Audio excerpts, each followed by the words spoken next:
देखो, शादी तो तुमने पक्की कर दी है, लेकिन उसके खर्च के बारे में भी कुछ सोचा है? मैं तो उस बलात् पर एक पैसा भी खर्च नहीं करूंगी।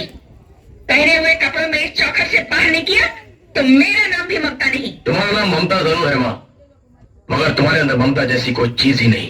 सूरज, ये सब तुम्हारे साथ चढ़ाने और प्रेम प्यार लाड़ प्यार करने का असर है, वरना सेठ धनराज के घर के संस्कार ऐसे नहीं थे। किस संस्कार की बात कर रहे हैं आप सेठ साहब? बेटी को बाप के सामने घूंघट निकालना पड़ता है, क्या इस संस्कार की बात कर रहे हैं आप? सूरज, आपकी गाय जैसी बेटी आपके मुंह से बेटी शब्द सुनने के लिए तरसती रहती है, या इन संस्कारों की बात कर रहे हैं आप? सूरज, अपनी ही बेटी को अभागन और मनुष्य का नाम देकर जिंदगी भर उसे नफरत करते रहे आप, या फिर उन संस्कारों की बात कर रहे हैं आप? सूरज, संस्कारों की दुहाई देने का हक सिर्फ माँ बाप का होता है सेठ साहब, और माँ बाप बनने के लिए सिर्फ औलाद को पैदा कर देना ही काफी नहीं होता।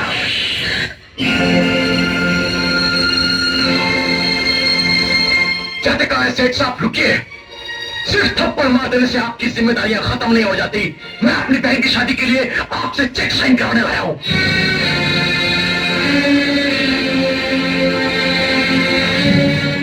मैंने भीख और खैरात देना बंद कर दिया है। मैं भीख नहीं, अपना हक मांग रहा हूं सेठ साहब, और जिसके ना मिलने की सूरत में मैं आपको कोर्ट में खड़ा कर दूंगा। मुझे कोर्ट में खड़ा करेगा? मुझे, सेठ धनराज को?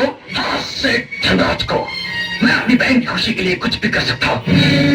तुम्हें ठीक है, मैं चेक भी कोर्ट में ही साइन करूंगा। कैसी बातें कर रहे हैं आप? कम से कम अपनी इज्जत का तो ख्याल कीजिए। लोग क्या कहेंगे कि बेटे ने बाप पर मुकदमा कर दिया, और फिर एक चेकी की तो बात है। साइन कर दीजिए, कम से कम इस बहाने उस मनुष्य से हमारा पीछा तो छूटेगा।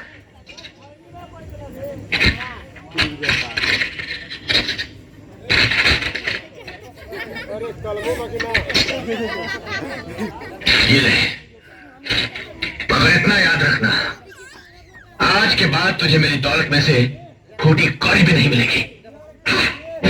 थूकता हूं मैं आपकी दौलत पर, थूकता हूं मैं, हाथ से धनराज, थूकता हूं आपकी दौलत पर, ठोकर मारता हूं मैं, ठोकर लात मारता हूं मैं। और अगर आज मेरी बहन की शादी ना होती तो मैं आपके तरह कभी नहीं आता। हाथ से धनराज, नफरत है मुझे आपकी दौलत से, नफरत है।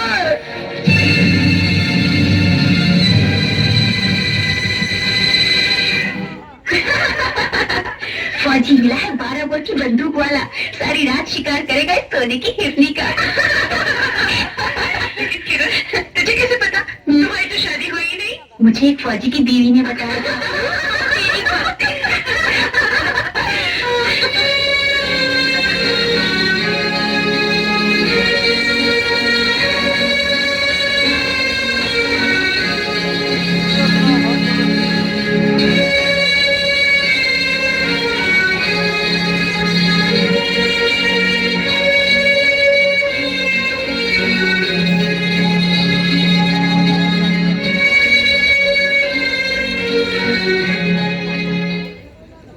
बाबूजी,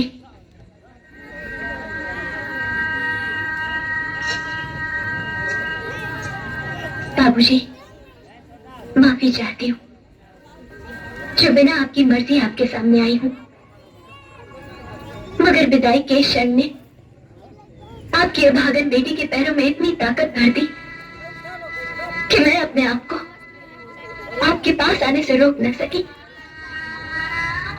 मेरे पैदा होते ही आपने मेरा मुंह न देखने का जो प्रण लिया था, वो प्रण न टूटे, इसलिए मैं कभी आपके सामने नहीं आई।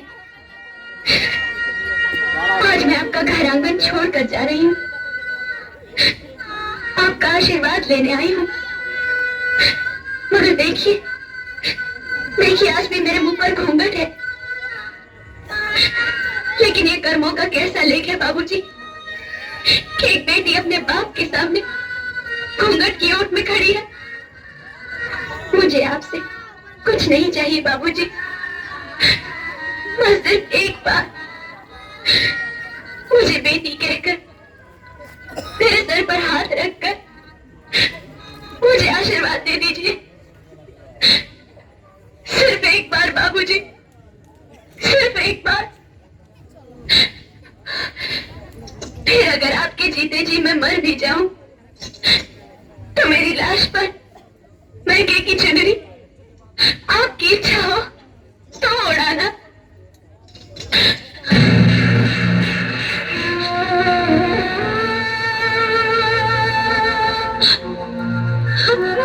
तू